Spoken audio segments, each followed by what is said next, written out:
ফাগুনের আগুন লাগে তোমার হৃদয়ে। বলি হে সখা সেজেছ কেমন নতুনের আগমনে। দর্শক, শুভ বসন্ত। ভালোবাসা দিবসেরও শুভেচ্ছা। ফুল ফুটুক না ফুটুক, আজ বসন্ত। গাছে ফুল ফুটেছে কিছু, কিন্তু খুব বেশি নয়। তবে আজ বসন্ত, সেই আনন্দেই আজ শুরু করছে অমর ২১শে বইমেলার নিয়মিত আয়োজন বাংলালিংকের সৌজন্যে বইমেলা প্রতিদিন। আপনাদের সঙ্গে আছি আমি সজল দাস এবং আছি আমি অন্তরা বিশ্বাস। আজ অন্তরা বলছিলেন ফুল ফুটুক আর না ফুটুক, ফুল ফুটেছে কিছু এবং প্রকৃতি জানান দিয়েছে পুরোপুরি বসন্তের আগমনী বার্তা, বসন্তের শুরুর বার্তা। হ্যাঁ, অনেক ফুল ফুটেছে, তবে সব গাছে ফুল ফোটেনি এবার সজল, কারণ সকালবেলাটা একটু কুয়াশায় ঢাকাই থাকে। আবার শীতের আমেজটা মনে হচ্ছে যেন পুরোপুরি যায়নি, আবার বসন্ত পুরোপুরি আসেনি, আবার আজ বসন্ত। আবার ঠিক এই মুহূর্তে এখন যে আবহাওয়াটি রয়েছে, একটি মিষ্টি আবহাওয়া, ঠিক তার মধ্যে ফুরফুর একটি বাতাস, তার মধ্যে বইমেলা প্রাঙ্গণ নিয়ে কথা বলতে হবে। বইমেলা প্রাঙ্গণে অসংখ্য মানুষের উপস্থিতি আজকে একদম শুরুতেই। কি অবস্থা মনে হচ্ছে অন্তরা সব মিলিয়ে? এবং পুরো সাজ সাজ রব, কেউ পড়েছে হলুদ, কেউ কমলা, কেউ আবার লাল, মানে সব মিলে পুরো বইমেলা একেবারে রঙের ছটায় একাকার। একেবারে রঙের মেলা, রঙের মেলা আজ একেবারেই রঙের মেলা। আর এই রঙের মেলাই একদিকে যেমন আছে বইয়ের প্রতি মানুষের আগ্রহ নিয়ে বইমেলা প্রাঙ্গণে আসা, অন্যদিকে পাঠক লেখক আজকে সবারই উপস্থিতি বেশি থাকবে, কারণ একদিকে যেমন ফাগুনের প্রথম দিন, আবার অন্যদিকে বইমেলায় ভালোবাসা দিবসের যে দিবস, আবার রয়েছে শুক্রবার। মানুষের একটা সুযোগ তৈরি হয়েছে আজকে বইমেলায় আসার। এবং আজই কিন্তু বইমেলার একদম অর্ধেকটা সময় শেষ হলো, ১৪ দিন, আর থাকবে বাকি ১৪ দিন। একটু আমাদের অতিথিদের সঙ্গে পরিচিত হতে চাই। দর্শক, আমাদের সঙ্গে আজকের আয়োজনে যুক্ত হয়েছেন দুজন অতিথি।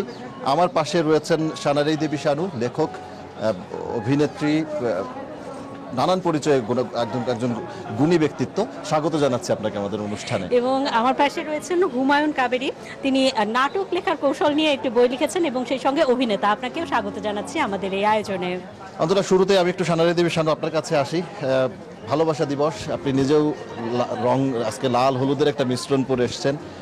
ভালোবাসা তো আসলে কোনো রং নেই, কিন্তু তবুও মানুষ লালের প্রতি একটা আগ্রহ থাকে। আবার ফাগুন, আজকে ফাগুনের প্রথম দিন, সব মিলিয়ে বইমেলায় আসা, ভালোবাসা দিবস, ফাগুন, অনুভূতিটা কেমন একটু জানতে চাই শুরুতে।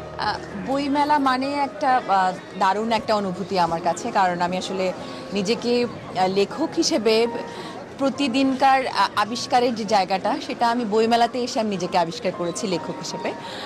আর আমার কাছে প্রতিদিনই ভালোবাসা দিবস। প্রতিদিনই আসলে ফাল্গুনের পহেলা ফাল্গুনকে আমরা উদযাপন করি, যে ফাগুন মাসকে আসলে আমন্ত্রণ জানানোর জায়গা থেকে, যে বসন্তকে আমরা আমন্ত্রণ জানাচ্ছি।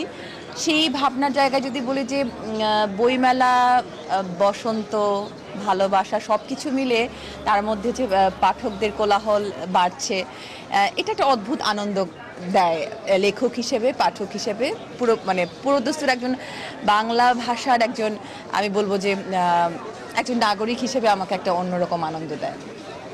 অন্তরা, আপনার সঙ্গে রয়েছেন আরো একজন অতিথি, এবং তিনি লিখেছেন টিভি নাটক লেখার সহজ কৌশল।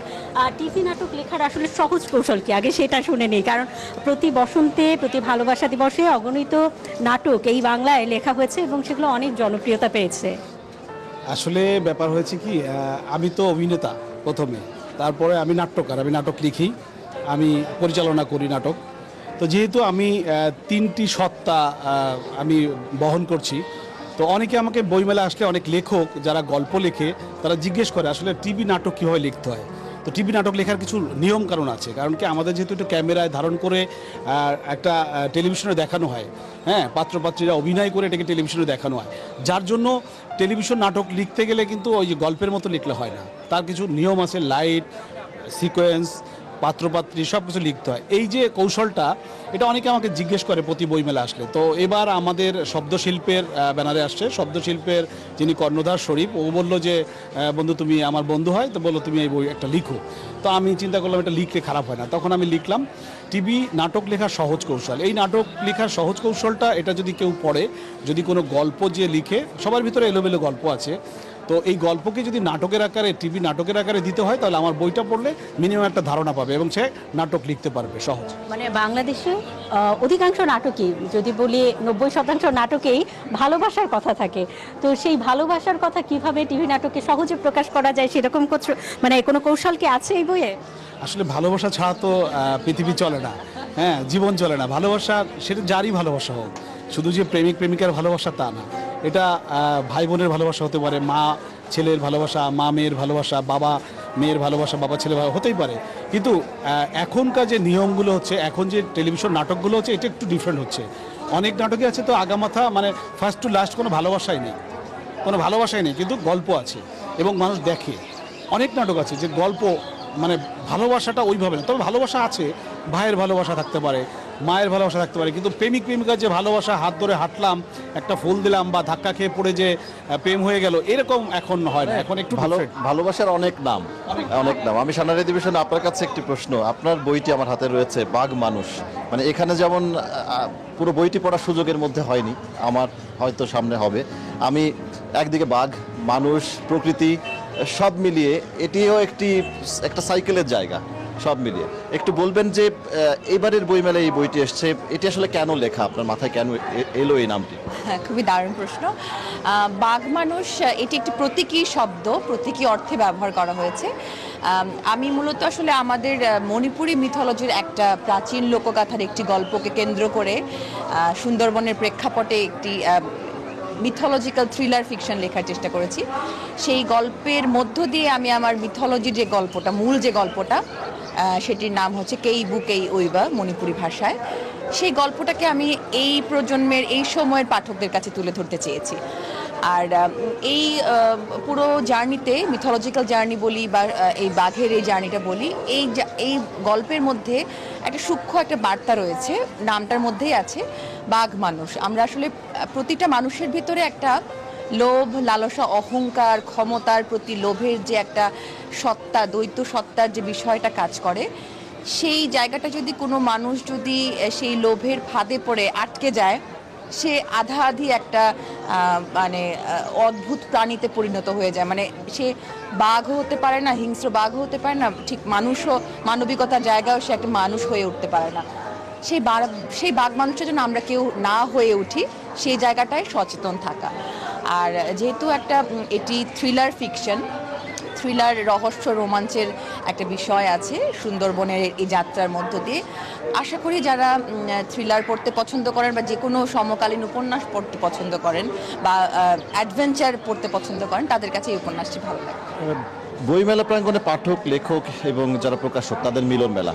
ভালোবাসার অনেক নাম আমরা বলছিলাম, এই ভালোবাসার জায়গাটি আসলে কেমন? মানে লেখকের সঙ্গে পাঠকেরও তো একটা ভালোবাসার জায়গা তৈরি হয় তার বইয়ের মাধ্যমে, তার লেখনীর মাধ্যমে। একদম একদম, ভালোবাসা একটা গভীর একটা অনুভূতিময় শব্দ। আমি বলবো যে কোনো সম্পর্কের ক্ষেত্রে ভালোবাসাটা আমরা বলি, যে একটু আগে বলছিলেন যে ভাই বোনের সম্পর্কের ভালোবাসাটাকে আমরা আসলে প্রাধান্য দিই। আর সেখানে লেখক পাঠকদের সাথে যে সম্পর্কের একটা রসায়ন, যে ভালোবাসা, যে সম্পর্ক আমরা আসলে বইমেলায় এলেও উপভোগ করি সারা বছর জুড়ে, এই ভালোবাসার উদযাপনের জন্যই হয়তো বা প্রতিটা লেখক, প্রতিটা পাঠক আসলে অপেক্ষায় থাকেন যে প্রিয় লেখকের বইটি তার লেখকের হাত থেকে অটোগ্রাফ সহ নেয়ার যে বিষয়টি, এটা একটা অদ্ভুত আনন্দের মিলন মেলা বলবো। আমি নিজেও উপভোগ করি লেখক হিসেবে যে আমার পাঠকদের জন্য আমি যে নিবেদনটা প্রতি বছরের জন্য আমি চেষ্টা করি তুলে দেওয়ার গল্পটা, সেই গল্পটা যেন ঠিকঠাক মতো পাঠকদের কাছে পৌঁছে দিতে পারি। এই মিলন মেলা কতটা শুরু হয়েছে, অন্তর আপনার মাধ্যমে একটু যেতে চাই। মানে লেখার জন্য কি বিশেষ কোনো পরিবেশ দরকার হয়, এই বিষয়ে আপনার কাছে একটু জানতে চাই। আগে তো ভালোবাসার কথা জানতে চাইলাম, ফাল্গুনে কি লিখতে বেশি মন বসে কিনা, বা চারপাশের পরিবেশ, প্রকৃতিটা যদি শান্ত থাকে, সুন্দর থাকে, তাহলে লেখকের মনটা কি আরো বেশি কি বলে সুন্দর হয়ে ওঠে কিনা লিখবার জন্য, প্রস্তুত হয়ে ওঠে কিনা লিখবার জন্য? আসলে ব্যাপার হলো এক একজনের সাইকোলজি এক এক রকম। অনেকে আছে, আমাদের একজন খুব বিখ্যাত একজন গীতিকার ছিলেন নুরুজ্জামান শেখ, উনি ছিলেন বিটিভির প্রডিউসার ছিলেন, উনি গান লিখত, উনি এই দুনিয়া এখন তো আর সেই দুনিয়া নাই, এই গানটি উনি করেছিলেন। তো ওনার খুব কাছাকাছি যাওয়ার সৌভাগ্য আমার হয়েছিল। তো তাকে আমি বললাম, আপনি এত ব্যস্ত থাকার পর লিখেন কিভাবে? তো সে বললো, আমি যখন রিক্সায় করে যাই তখন আমি লিখতে থাকি। এক একজনের ফিলিংসটা এক এক রকম, সে যখন রিক্সায় যায় তখন লিখতে হয়। আমিও এরকম অনেক গল্প আছে যেগুলো আমি যখন অনেক লং জার্নিতে যাই তখন লিখি। আবার অনেকের আছে শান্ত পরিবেশ লাগে লেখার জন্য। আমাদের শ্রদ্ধেয় হুমায়ুন আহমেদ স্যার, উনি যখন লিখতেন উনি তখন কোনো একটা শান্ত পরিবেশে যেতেন। তো এইটা এক একজনের সাইকোলজি বা এক একজনের ধরনটা এক এক রকম। লেখার জন্য যার যেরকম সে সেই রকম পরিবেশই খুঁজে। তার মানে পরিবেশটা আসলে সকল লেখকের কাছে গুরুত্বপূর্ণ নয়, মনটা কেমন আছে। এমন একটা জিনিস, প্রতিভা এমন একটা জিনিস, এই জিনিসটা যার ভিতরে আছে এটা গড গিফটেড। কেউ যদি ইচ্ছা করে ও 2 লাইন লিখতে পারবে না, এটা গড গিফটেড। যদি দিয়ে থাকে সে লিখতেই পারবে, সেটা আসতে থাকে, উপর থেকে আসতে থাকে। হয়তো সে সময় কাল এক একটা সময় সে চলে আসে। অনেক ধন্যবাদ আপনাকে। তার মানে ফাগুনের কোনো প্রভাব আসলে সকল লেখকের লেখায় পড়ে না, সে মনে মনে যা ভাবে সেটাই সে বইয়ে লিখে ফেলে। আমি একটি বিষয়, ফাগুনের অনেক রং, কিংবা আজকে বইমেলায় অনেক রং, আপনিও রঙিন, কিন্তু আজকে একটু ছোঁয়া মনে হচ্ছে কম লেগেছে, এটি একটু শুনতে চাই। এই কথাটা বলছি এই জন্যে যে আমি আসলে আমার বিটিভির একটা বিশেষ নাটক, সেটা শুটিং হচ্ছে বিটিভির, তো ওইটা জাদুঘরে শুটিং হচ্ছিল, আমি জাস্ট ওখানে একটা ক্যারেক্টার করছি, তো এই জন্য ওই ক্যারেক্টারের ভিতরে আছি, এই জন্য ড্রেসটাই। তা নাহলে আমিও পাঞ্জাবি মনে পরে ফাগুন, আসতাম। মনে ভালোবাসা মনে ফাগুন ঠিকই আছে আছে। সবসময়। মানে ফুল ফুটুক বা না ফুটুক, আজ বসন্ত, আজ উনি যে পোশাকই পরুক না কেন, আজ আজ আসলে বসন্ত। বসন্ত, আজ ভালোবাসার দিন, মনে ভালোবাসা আছে, সেটাই আসলে সবচাইতে বেশি জরুরি। আমাদের একটা বিরতির সময় হয়ে গেছে সজল, একটা বিরতি দর্শক- নিতে চাই। আমাদের দুজন অতিথি, হ্যাঁ। সোনালী দেবী শানু এবং আপনাকে দুজনকে অসংখ্য ধন্যবাদ আমাদেরকে সময় দেওয়ার জন্য। নিউজ 24-কেও ধন্যবাদ যে আমাদেরকে এত সুন্দর একটা অনুষ্ঠানে বসানোর জন্য এবং আমাদের মনের কথা শোনার জন্য। অনেক ধন্যবাদ। আমরাও আপনাদের মনের কথা শুনতে পেয়ে অনেক খুশি হলাম। দর্শক ফিরছি কিছুক্ষণের মাঝে, সাথেই থাকুন।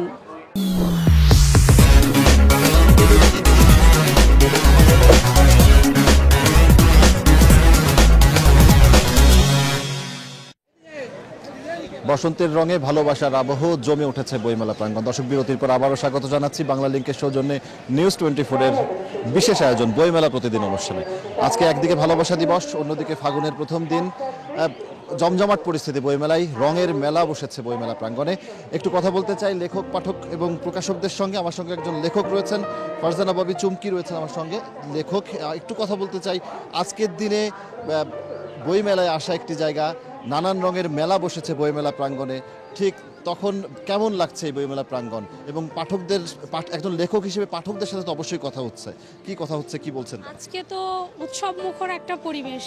আজকে একে তো বসন্ত, তারপরে ভ্যালেন্টাইন, সব মিলিয়ে পাঠকরা আজকে একটু বেশি আসছে এবং তাদের সাথে কথা বলে ভালো লাগছে, বইয়ের রেসপন্সটা ভালো পাচ্ছি। আপনার এই বইটি কার উপরে লেখা? আবরার ফাহাদের উপর লেখা মনে হচ্ছে। ফাহাদ নামটা নিশ্চয়ই জেনে থাকবেন সবাই, বুয়েট ছাত্র আবরার ফাহাদ, যাকে পিটিয়ে হত্যা করা হয় শুধুমাত্র একটা স্ট্যাটাসের জন্য। আমি তাকে নিয়েই এই বইটা লিখি। আবরার ফাহাদের জন্ম থেকে শুরু করে ওর বেড়ে ওঠা, ওর পড়াশোনা, তারপর হচ্ছে ঠিক যেভাবে ওর শেষ পরিণতিটা হয়, সব কিছুই এই বইয়ের মধ্যে লিপিবদ্ধ করা। পুরো অভিজ্ঞতাটাই বইয়ের মধ্যে আপনি আনার চেষ্টা করেছেন। অসংখ্য ধন্যবাদ আপনাকে আমাদের সঙ্গে যুক্ত হওয়ার জন্য। একটু বইমেলার স্টলগুলো একটু ঘুরে দেখতে চাই। আজকে বইমেলা প্রাঙ্গণে অসংখ্য মানুষের ভিড়, প্রত্যেকে এসে বই দেখছেন, কথা বলছেন যারা রয়েছেন স্টলে তাদের সঙ্গে, এবং চেষ্টা করছেন নিজের পছন্দের বইটি বেছে নেয়ার। এবং যেটি বলা হয় যে পাঠক, লেখক এবং প্রকাশকদের মিলন মেলা, এই জায়গা থেকেই আসলে পাঠকদের সঙ্গে লেখকের যে ভালোবাসার জায়গাটি সেটি তৈরি হয়। আর এই কারণেই এসে প্রিয় লেখকের বই খুঁজে বেড়ান এই পুরো মেলা প্রাঙ্গণে পাঠকরা। একটু কথা বলতে চাই, আপনার সঙ্গে একটু কথা বলি। বা আজকে ভালোবাসা দিবস, পহেলা ফাল্গুন, সব মিলিয়ে আজকে আপনাদের কোন ধরনের বইয়ের দিকে বেশি নজর পাঠকদের, কি মনে হচ্ছে? অন্যান্য দিনের মতো আজকেও হচ্ছে সাইকোলজিক্যাল থ্রিলার বইগুলোর দিকেই পাঠকদের নজর বেশি। ভালোবাসা দিবস উপলক্ষে ভালোবাসার বইগুলো থেকে আমাদের থ্রিলার টাইপের বই বেশি যাচ্ছে আপনাদের প্রকাশনী থেকে। আচ্ছা, একটু আপনার সঙ্গে একটু কথা বলি। আরও অনেকেই আছেন আশেপাশে, এবং বইমেলা প্রাঙ্গণে যেহেতু রঙের মেলা বসেছে, নানান রঙের পোশাক এবং নানান ধরনের, আপনি এই প্রকাশনীতে আছেন। আমি একটু আপনার কাছে জানতে চাই, ভালোবাসা দিবস এবং বইমেলা, এই দুটি জায়গা, আর একটা হচ্ছে পহেলা ফাল্গুন, সব মিলিয়ে রঙের মেলা বসেছে বইমেলা প্রাঙ্গণে। আপনার কাছে আসলে ভালোবাসার রং কি? আমার কাছে ভালোবাসার রং রঙিন। রঙিন বলতে সব রঙে বোঝায়, এখন আমার কাছে রঙিনতায় বোঝায়। ভালোবাসা মানে লাল, নীল, সবুজ, যে কোনো রং হতে পারে। সেটা মানে দুইটা মানুষের বা ফ্যামিলির মানুষের সাথে, বন্ধুর সাথে, যে কোনো রঙে আমরা মানে রঙিনতা অনুভব করতে পারি। অসংখ্য ধন্যবাদ আপনাকে। শুনছিলেন রঙিন, আর এই কারণেই বোধহয় আজকে বইমেলায় নানান রঙের মেলা বসেছে। আমাদের সহকর্মী অন্তরা বিশ্বাস বইমেলার অন্য একটি প্রাঙ্গণে রয়েছেন, তার কাছেও একটু যেতে চাই। অন্তরা, আপনার সঙ্গেও নিশ্চয়ই পাঠক, লেখক এবং প্রকাশক কেউ আছেন অবশ্যই, এবং জমজমাট যে পরিস্থিতি একটু জানাবেন, আপনার কাছে পরিবেশও জানতে চাই। অন্তরা।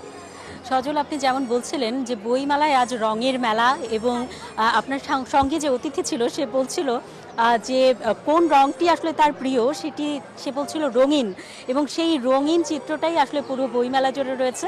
কেবল যে হলুদ, লাল, কমলা তাই নয়, এই বইমেলার যে মূল থিম রয়েছে সেটি হচ্ছে সাদা, কালো এবং লাল। তো সেই রংটিকেও ছাপিয়ে আজকের দিনে একেবারে ভিন্নতর সাজে সেজে উঠেছে বইমেলা, এবং বইমেলায় কিন্তু পা ফেলার জায়গা নেই। যতই সময় গড়াচ্ছে ততই আসলে মানুষের সংখ্যা বাড়ছে, এবং আমরা এই মুহূর্তে দেখতে পাচ্ছি অগণিত মানুষ বইমেলার যে দুয়ার রয়েছে সেই দুয়ার দিয়ে প্রবেশ করছেন, এবং যত সময় গড়ায় আমরা দেখি শুক্রবারে এমনিতেই মানুষ বাড়তে থাকে, অর্থাৎ রাতের বেলা সবচাইতে বেশি ভিড় হয়। তো আজকেও দেখা যাবে তার ব্যতিক্রম হবে না, আর ব্যতিক্রম হবার কোনো সুযোগই নেই, কারণ আজ পহেলা ফাল্গুন এবং ভালোবাসা দিবস। এই ভালোবাসা দিবসকে ঘিরে যারা এসেছেন তাদের সঙ্গে একটু কথা বলতে চাই।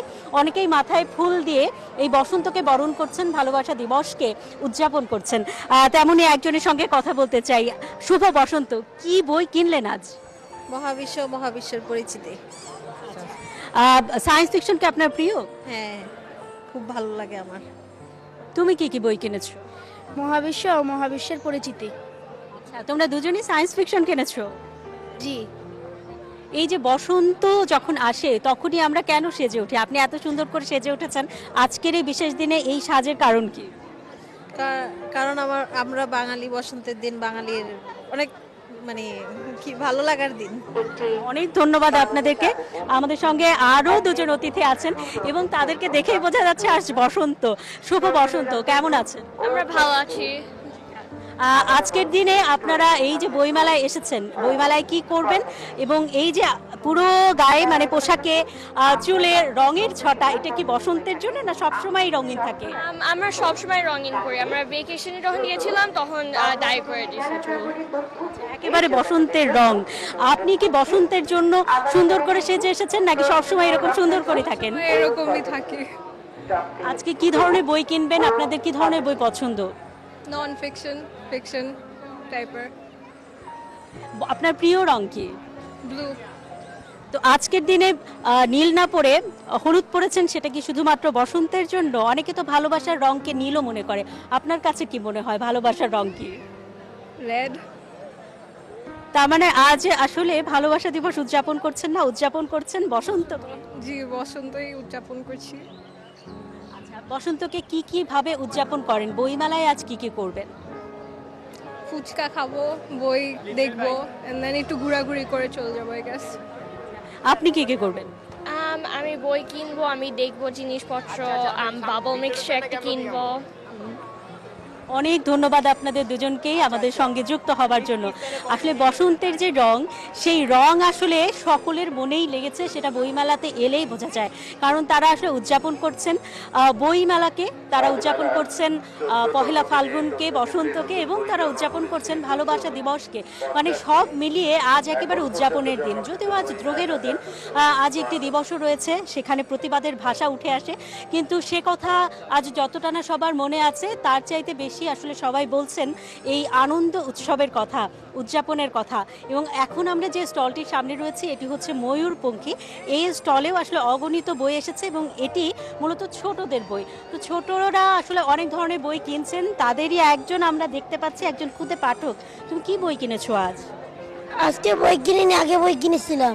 আচ্ছা, আজকে আর বই কিনতে চাও? না, সিজনপুর দেখতে এসেছি। ও আচ্ছা, সিসিমপুরকে দেখতে পেলে আজ? না। সিসিমপুর এবার, অনেক ধন্যবাদ তোমাকে। সিসিমপুর এবার নেই, যে কারণে আসলে এবার শুক্র শনিবারে আমরা সেই সিসিমপুরে বাচ্চাদের যে আনন্দের জায়গাটি, সেই জায়গাটিতে আসলে এবার সিসিমপুরের যে চরিত্রগুলো তাদেরকে আসলে দেখতে পাচ্ছি না। তবুও বইমেলায় আনন্দের কোনো কমতি নেই। বিভিন্ন জায়গায় আমরা দেখতে পাচ্ছি কার্টুনের সাজে মানুষ ঘুরে বেড়াচ্ছে, এবং তারাও আসলে আনন্দ দিচ্ছে ছোট্ট সোনামণিদেরকে। তো এই ছিল আমার কাছে এইখান থেকে শেষ খবর। এবারে চলে যেতে চাই সজলের কাছে। সজল আছে বইমেলার অন্য প্রান্তে। অন্তরা, আপনাকে অসংখ্য ধন্যবাদ। বইমেলা প্রাঙ্গণে রঙের মেলা বসেছে, প্রকৃতি সেজেছে তার আপন রূপে। শেষ বিকেলের রোদেলার প্রকৃতি, সেই প্রকৃতির যে পরিবেশ তার মধ্যেই বইমেলা প্রাঙ্গণে ঘুরে বেড়াচ্ছেন সাধারণ পাঠকরা, ঘুরে বেড়াচ্ছেন লেখক, আছেন প্রকাশকরা প্রস্তুতি নিয়ে। সব মিলিয়ে জমজমাট একটি পরিস্থিতি এবং এই রঙিন পরিবেশে আজকে সব থেকে বেশি যে বিষয়টি গুরুত্বপূর্ণ হয়ে উঠেছে যে এই ভালোবাসা দিবসে অনেকে হয়তো তার প্রিয়জনকে হারিয়েছেন, তাদেরকেও হয়তো স্মরণ করছেন তারা আজকে। কিন্তু বসন্তের এই প্রকৃতি মনোমুগ্ধকর একটি পরিবেশ নিয়ে হাজির হয়েছে আমাদের সামনে। প্রকৃতি তার রূপ বারবার বদল করে বিভিন্ন আবহাওয়ার, বিভিন্ন ঋতুর পরিবর্তনের সাথে। ঠিক বসন্ত এই কারণেই বাংলার সব থেকে মনোরম একটি প্রকৃতি এবং সব থেকে সুন্দর পরিবেশের সময় হচ্ছে এই বসন্ত। আর সেই বসন্তের মধ্যেই চলছে অমর একুশে বইমেলা, যেখানে হাজারো মানুষের পদচারণায় মুখরিত হয়ে উঠেছে আজকের বইমেলা প্রাঙ্গণ। আজকে শেষ করতে হচ্ছে বইমেলার উপলক্ষে নিউজ 24-এর এই বিশেষ আয়োজন বাংলা লিংকের সৌজন্যে বইমেলা প্রতিদিন অনুষ্ঠান আজকে শেষ করছি এখানেই। তবে একটু তথ্য দিয়ে রাখি, আজকে যেহেতু পবিত্র শবে বরাত, সেই কারণে আজকে বইমেলা প্রাঙ্গণ অন্য দিন যখন রাত 9টা পর্যন্ত খোলা থাকতো, ঠিক আজকে তার বিপরীত। আজকে সন্ধ্যা 7:30টায় বইমেলা প্রাঙ্গণের যে মুখরিত পরিবেশ সেটিতে আজকের পর্দা নামবে, অর্থাৎ গেট বন্ধ হবে। সে কারণে 7:30টার মধ্যেই আজকে হয়তো পাঠক, প্রকাশক যারা আছেন, লেখক যারা আছেন, তারা সবাই এখানে আসবেন এবং মনোমুগ্ধকর একটি পরিবেশ হয়ে থাকবে বইমেলা প্রাঙ্গণ। এই ছিল আজকের মতো, অসংখ্য ধন্যবাদ।